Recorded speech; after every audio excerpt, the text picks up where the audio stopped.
Hello दोस्तों, कैसे हैं आप सभी। और स्वागत है आप सभी का एक नए ब्लॉग में। जैसा कि आप लोगों को पता है कि आज मैं अपनी एसएससी सीजीएल 2024 की जर्नी आप लोगों से डिस्कस करूंगा, जैसा मैंने पहले बोला भी था। और इसी क्रम में सबसे पहले मैं इस जर्नी की शुरुआत 4 पंक्तियों से करना चाहूँगा, क्योंकि ये जर्नी काफ़ी संघर्षपूर्ण रही है, मेरे जीवन का एक अहम हिस्सा रही है। तो उन 4 पंक्तियों के साथ मैं शुरुआत करना चाहूँगा। और इसी के साथ मैं आपको यह भी बताना चाहूँगा कि शब्द प्रवाह नाम से मेरा पेज है, तो कभी-कभी मन की व्यथा को शब्दों के प्रवाह में पिरोता भी हूँ। और उस पेज का लिंक आप सामने देख रहे हैं स्क्रीन पर। तो 4 पंक्तियाँ मित्रों पहले। कुछ कोशिशें दबी बंद कमरों तले, कुछ कोशिशें दबी बंद कमरों तले और जमी दराज हुई उम्मीदें, वो अकेला शख्स अड़ा रहा, वो अकेला शख्स अड़ा रहा, लड़ा हारा और दफन हुआ। इन्हीं के साथ मैं इस जर्नी की शुरुआत करता हूँ। तो इसकी शुरुआत हुई 2023 के परिणाम आने के बाद। वो परिणाम भी मेरे लिए कुछ खास अच्छा नहीं रहा था, लेकिन उसकी बातों का जो है चर्चा या परिचर्चा उसकी बातों की अगले वीडियो में करूँगा। तो परिणाम आने के बाद मैं काफ़ी व्यथित था, और जैसे-जैसे दिन बीतते गए फिर से एक सकारात्मक ऊर्जा प्रवाहित होती गई, और फिर से मैं एसएससी सीजीएल 2024 की परीक्षा के लिए अपने आप को तैयार करने में लग गया।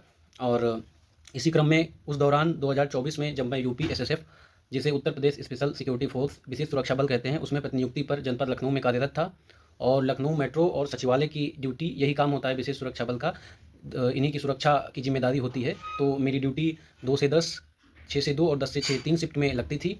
और उसी ड्यूटी के दौरान और ड्यूटी के बाद जो समुचित समय मिल पाता था, उसे लाइब्रेरी में यूटिलाइज़ करना ही ध्येय रहता था। उस समय जीवन एक नई दिशा में प्रवाहमान था, और ये उम्मीद की एक किरण अंदर जगी हुई थी कि 2022 में जब से एसएसएफ में मैं आया था, और 2024 तक तैयारी का एक अच्छा खासा दौर निकल चुका था, और मैं लगभग परिपक्व हो चुका था परीक्षाएं देने के लिहाज से।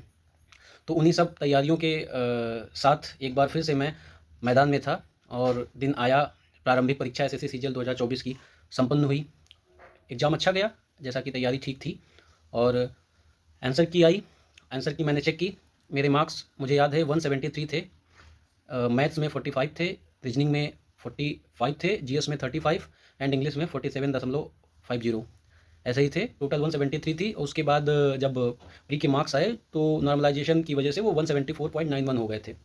तो प्री में इतने मार्क्स आ जाना एक अपने आप में कॉन्फिडेंस दे देता है कि मेंस के लिए आप अच्छे खासी तैयारी या लय में हैं।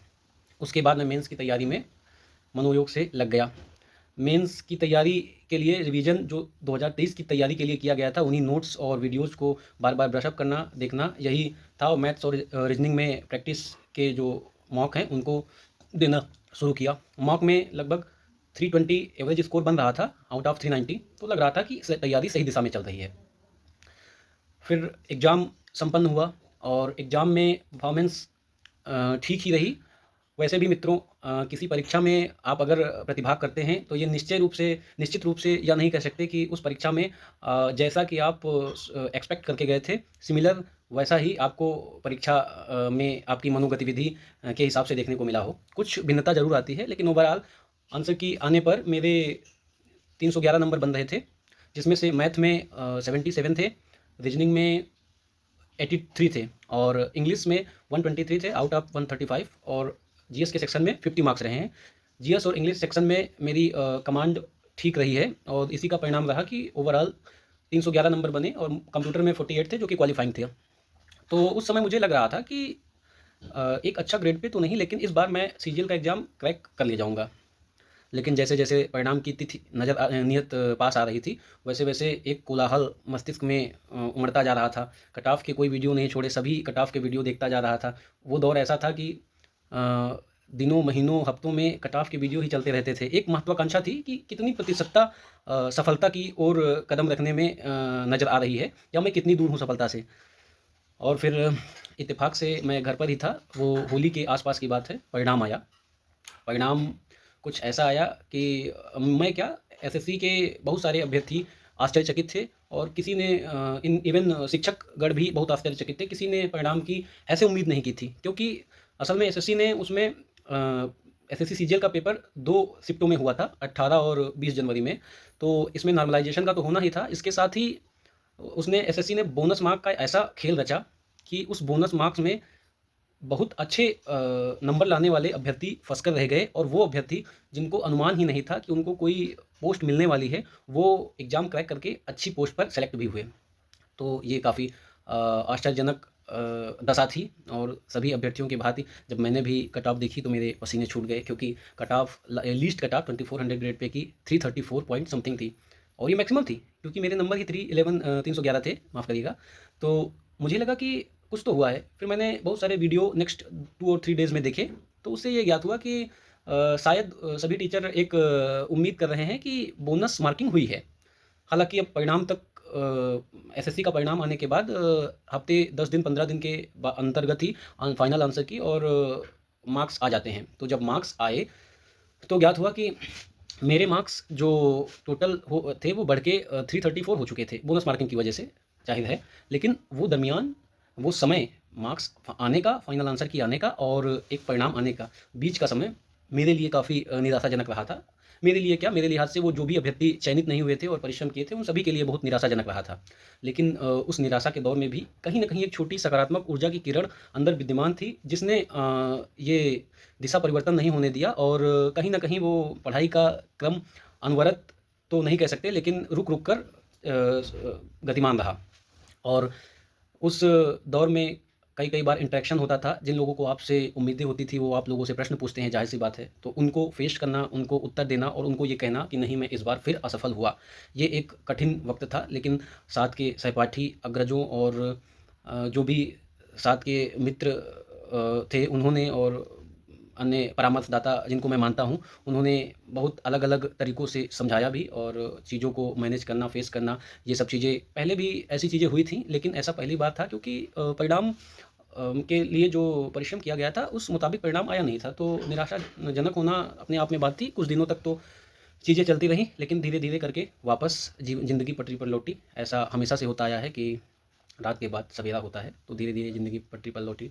1-2 एग्ज़ाम मैंने कनिष्क सहायक जो कि ट्रिपल एससी के अंतर्गत 1262 की परीक्षा हुई थी, उसके परिणाम का आना बाकी था। तो एक उसकी भी सकारात्मक ऊर्जा थी कि चलो कहीं नहीं तो इधर 1262 के कनिष्क सहायक में अगर होगा तो इधर यहाँ से निकल कर वहाँ के लिए प्रस्थान करूँगा, और वहाँ सेवाएँ देते हुए आगे की पढ़ाई और मेहनत जारी रहेगी। हालाँकि उसकी भी एक कहानी है, किसी अगले वीडियो में शेयर करूँगा आपसे।